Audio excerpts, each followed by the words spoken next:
Hay que compartir lo que aprendemos. La esperanza que llega a nuestro corazón tiene que ser compartida con personas que todavía no conocen a Jesús.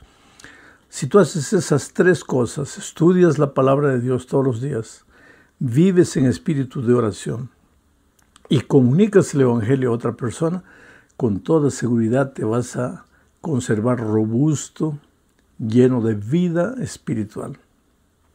Claro que en esta tierra van a haber dificultades, van a haber vientos contrarios, noche oscura. El invierno llega, por más esplendoroso que sea el verano, el invierno llega, a veces crudo. Y sin embargo, los hijos de Dios siempre están seguros en los brazos de Jesús, pero para eso tienen que mantener la esperanza viva. Y ese mantener la esperanza viva no es asunto de teoría, es un asunto práctico que envuelve el estudio de la Biblia, la oración y la testificación. Vamos pues al estudio número 11 para el 11 de septiembre del año 2021. El título de la lección de esta semana es Anhelo de más. Yo le pondría otro título, le diría demasiado anhelo o tal vez demasiada preocupación. La vida cristiana es descanso en Cristo. No te olvides el título de la lección del trimestre. Descanso en Cristo. Cuando Dios nos llama a vivir con Él, no nos llama para vivir una vida de ansiedad, de preocupación permanente, de zozobra, de miedo constante, de que estaré haciendo la voluntad de Dios o no, estaré pecando o no. Oye, si tu vida cristiana es solamente la preocupación de que estaré bien o no, entonces tú no has entendido lo que es la vida cristiana, porque la vida cristiana es descanso en Cristo. No que seas un hombre perfecto, ni que por causa de tu humanidad cometas un error y pienses que estás perdido. No que Dios sea un Dios permisivo, que bueno, puedes vivir como quieres y Él está contento contigo. No. Pero la vida, a pesar de los tropiezos de esta tierra, a pesar de las dificultades, es una vida de sosiego, de descanso en Cristo. Ahora, esta semana vamos a ver cómo los errores, las victorias, los aciertos que vivió Israel durante su peregrinaje en el desierto eran nada más que símbolos o ilustraciones de lo que nosotros hoy día vivimos en el cotidiano, en nuestro peregrinaje hacia nuestro hogar celestial. Vamos a la primera parte de este estudio bajo el título de Bautizados en Moisés. Extraño el título, ¿no es cierto? Bautizados en Moisés. Para empezar, vamos a leer la primera epístola a los Corintios capítulo 10, versículos 1 al 4 y después el versículo 11.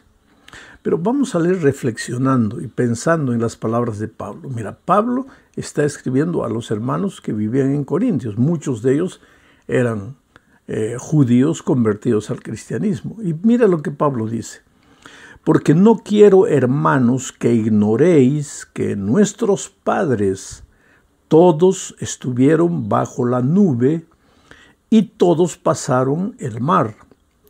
Y todos en Moisés fueron bautizados en la nube y en el mar.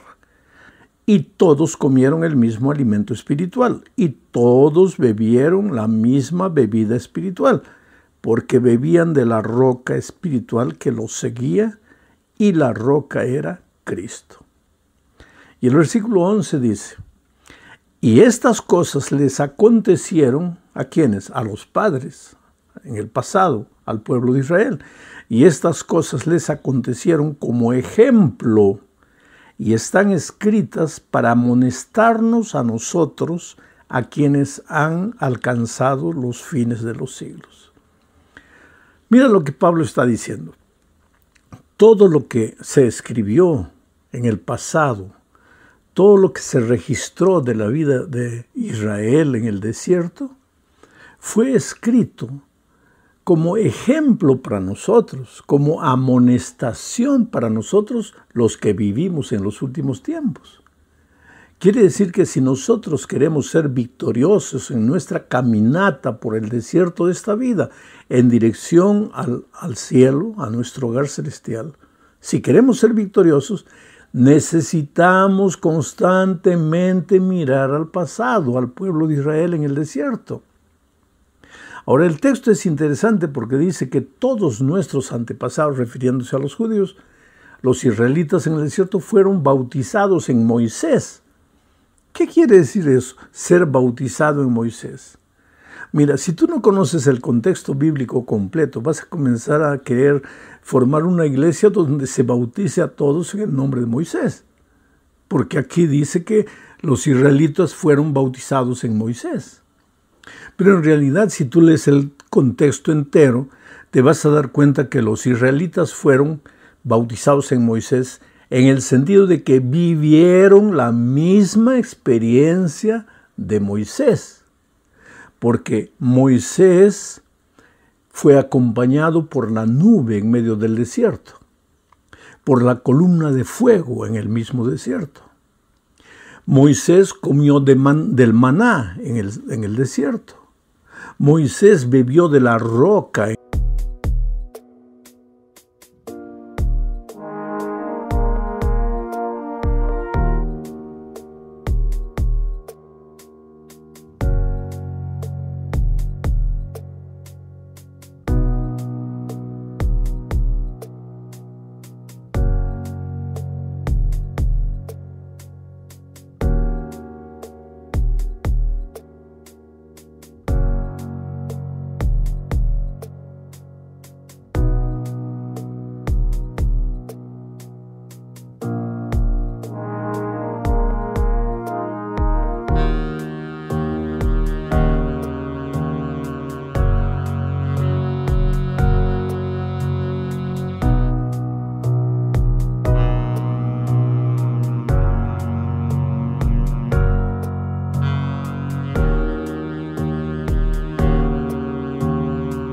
En el desierto. Y todos los israelitas que vivieron con él pasaron por las mismas experiencias de Moisés. En ese sentido, fueron bautizados en Moisés. Pasaron por la misma experiencia. Y el texto es interesante porque dice, y la roca era Cristo.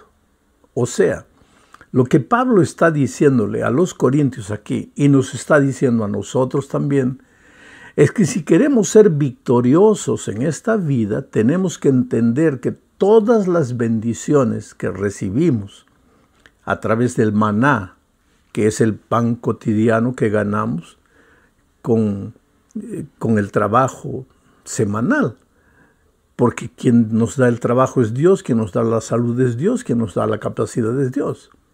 Todos los milagros que recibimos de Dios a través del maná, a través de las experiencias duras de esta vida, de los milagros, la mano poderosa protegiendo nuestra vida, cuidando nuestra vida. Todas las experiencias que vivimos en esta tierra, en realidad, por tras de todo eso está Cristo, porque la roca era Cristo. Pero ellos no sabían que la roca era Cristo. O sea, cuando Dios dirigió al pueblo de Israel en medio del desierto, quiero enseñarles que el principio, el medio y el fin de la experiencia de ellos debería ser Cristo. La columna de fuego era Cristo, la nube que los acompañaba dándoles sombra era Cristo, el agua de la roca era Cristo, la roca era Cristo, el maná era Cristo, todo simbolizaba a Cristo. La vida de los israelitas debería ser una vida cristocéntrica, pero ellos no sabían que la roca era Cristo. Ahora, nosotros hablamos hoy de Cristo, Cristo, Cristo, porque nos es fácil hablar. Pero mi pregunta es, ¿hasta qué punto nosotros vivimos esa experiencia diaria de comunión con Cristo? ¿Hasta qué punto cuando comemos algo, un pan por más humilde que sea, entendemos que por tras de eso está Cristo? Cuando bebemos agua, por tras de eso está Cristo. Cuando nos aumentan de sueldo, por tras de eso está Cristo. Cuando salimos de una enfermedad, por tras de eso está Cristo. Así como Israel falló en el desierto por no haber entendido que la roca era Cristo, nosotros también podemos fallar en esta vida si no aprendemos a entender que la roca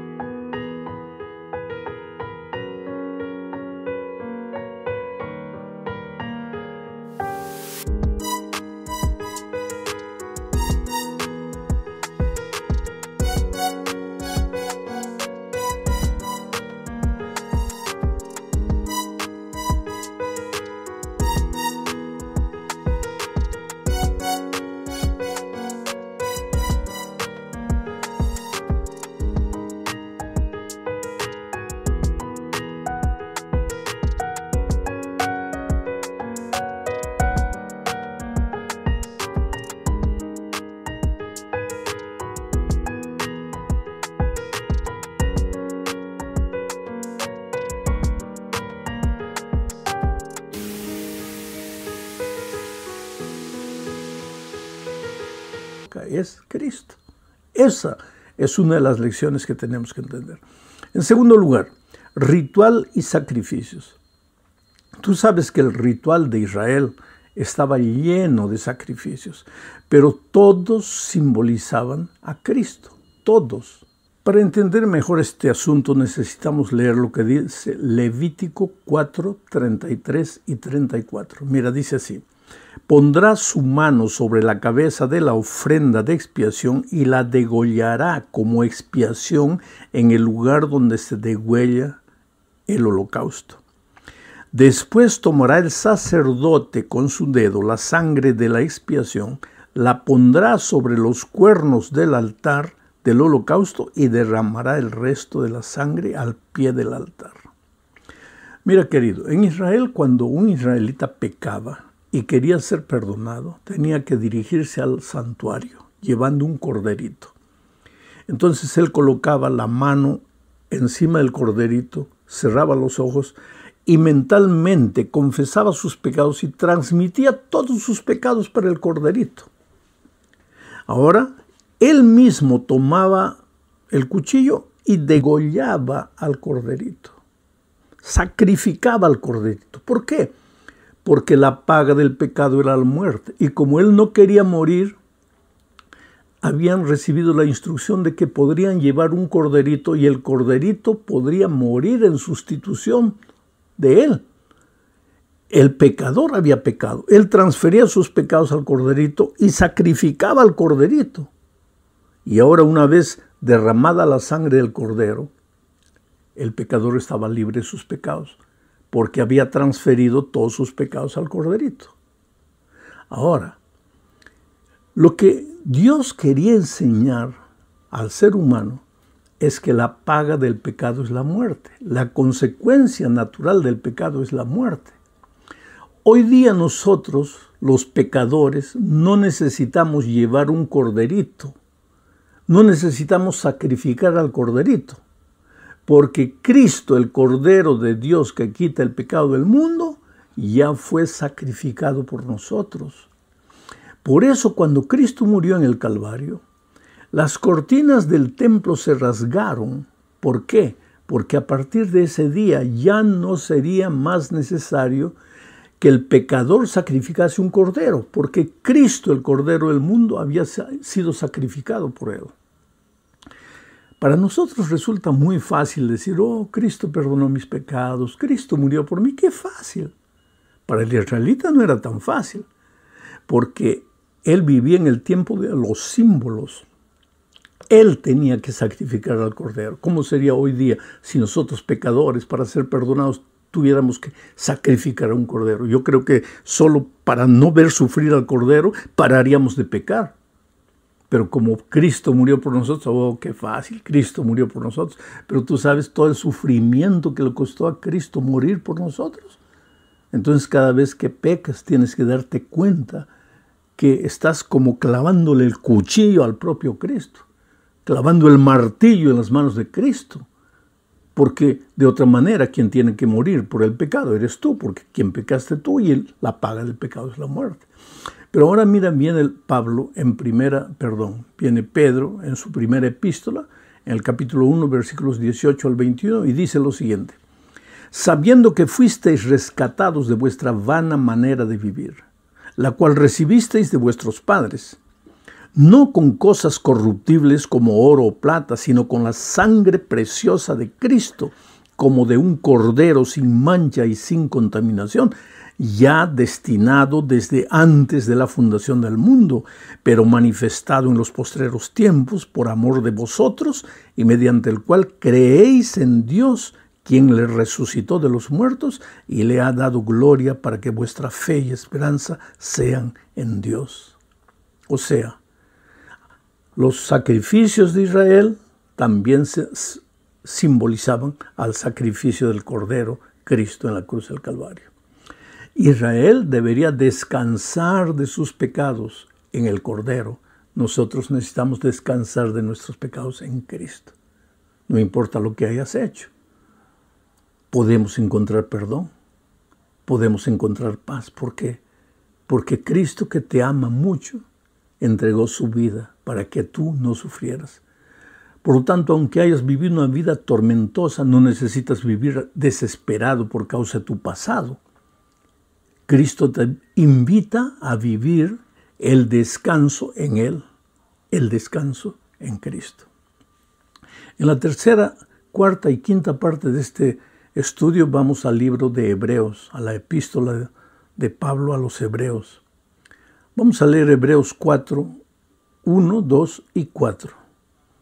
Dice: temamos pues, no sea que permaneciendo aún la promesa de entrar en su reposo, algunos de vosotros parezca no haberlo alcanzado. Porque también a nosotros se nos ha anunciado la buena nueva, como a ellos. ¿A quiénes ellos? A los israelitas.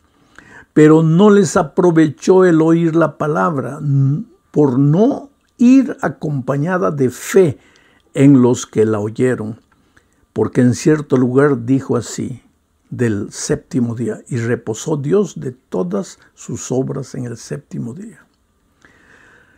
El pensamiento central de este texto no es el sábado como día santo, ni es como muchos piensan que porque Cristo murió el sábado ya no existe. Aquí no se está hablando del sábado, aunque se menciona el sábado. Aquí se está tomando el sábado como un símbolo del descanso de Dios en la semana de la creación. El descanso de su obra creadora. Él descansó el sábado.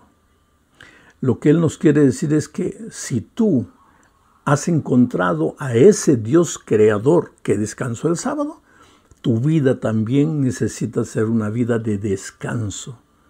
No de ansiedad, no de desesperación, no de preocupación, sino de descanso en Cristo. Pero ¿qué dice? Que en el Antiguo Testamento oyeron, pero no creyeron. Y hoy día tú puedes oír y no creer. Aquí, en este texto, se habla del Evangelio, las buenas nuevas del Evangelio. ¿Qué buenas nuevas? Las buenas nuevas de que eras un pecador, estabas condenado a muerte, pero que ahora en Cristo tienes paz. Pero si tú has conocido la iglesia, has conocido el mensaje, has conocido la palabra de Dios, pero no tienes paz, algo está errado en tu vida, en tu comprensión del Evangelio. Porque si has conocido el Evangelio, en realidad tienes que tener paz. Por eso Pablo dice, justificados pues para con Dios tenemos paz. La vida cristiana no es una vida de gente nerviosa, desesperada para cumplir, para acusar al otro, para mirar el pecado. No, tú calma, querido. Pero el pecado está entrando a la iglesia. Tú vive el Evangelio. Que tu vida sea una inspiración y cuando te toque enseñar la palabra de Dios, enséñala con dulzura, con amor, con ternura. Cuando te toca predicar el sábado, predica con amor, con dulzura, con ternura. Levanta a Cristo como la esperanza y después deja que el Espíritu de Dios haga su obra en el corazón de las personas. Pero no tú a veces todo nervioso, quieres ajustar la vida de las personas porque el pecado... Calma, porque la vida cristiana es calma. En la cuarta parte se habla del grande error de Israel. Israel no aprovechó el descanso en Cristo porque endureció su corazón. Por eso en el Salmo 95, versículos 7 al 11, mira lo que dice. El Señor es nuestro Dios y nosotros el pueblo de su prado. Está hablando que nosotros somos ovejas de Dios. La oveja no se preocupa, el pastor se preocupa. El Señor es nuestro Dios y nosotros somos el pueblo de su prado. Somos las ovejas de su mano. Entonces deja que Él se preocupe, no tú descansa en el pastor. Si hoy escuchan ustedes mi voz, no endurezcan su corazón como en Meribá, como en el día de Masá, en el desierto. Allí los padres de ustedes me tentaron, me pusieron a prueba cuando vieron mis obras. 40 años estuve disgustado con esta gente y me dije, el corazón de este pueblo divaga. No han conocido mis caminos, por eso en mi furor juré que no entrarían en mi reposo. ¿Qué pasó en Meribá? En Meribá o Meribá, como quieras decir, estaba la roca que Moisés golpeó. ¿Y por qué Moisés golpeó la roca? Porque el pueblo no creyó en el poder milagroso de Dios. Todos los días comían del maná. Nunca les faltó nada. No tuvieron abundancia, más de hambre no murieron, de sed no murieron. Dios operó grandes milagros en su vida, pero ellos no creyeron. Llevaron a ira, provocaron la ira de Moisés. Un pueblo duro, un pueblo incrédulo. ¿Y qué dice Dios? Deberían haber confiado. Deberían haber vivido una vida tranquila, de paz, con el corazón exuberante de alegría y de gratitud. Pero no. Un pueblo quejoso. Un pueblo que reclamaba por todo. Ahora, ¿qué dijimos al principio de la lección? Que todo lo que le pasó al pueblo de Israel nos puede pasar a nosotros. Hay en la iglesia gente quejosa, reclamona por todo. Calma. Recuérdate lo que pasó en Meribá. El pueblo endureció su corazón. No me vas a decir que cuando a veces tú quieres traer desunión a la iglesia, el Espíritu de Dios no te habla, pero si endureces tu corazón, va a llegar un momento en que la voz de Dios no te va a hablar más. Porque la voz de Dios habla. Y no es que se cansa de hablar, sino que tu corazón se endurece al punto que tú ya no oyes más la voz de Dios. Ahora, queridos, terminamos el estudio diciendo que nosotros estamos en la conquista de una ciudad celestial. Hebreos 4, 8 al 11 dice, si Josué les hubiera dado el reposo, no hablaría después de otro día. Por tanto, queda un reposo para el pueblo de Dios. Porque el que ha entrado en su reposo también ha reposado de sus obras como Dios de las suyas.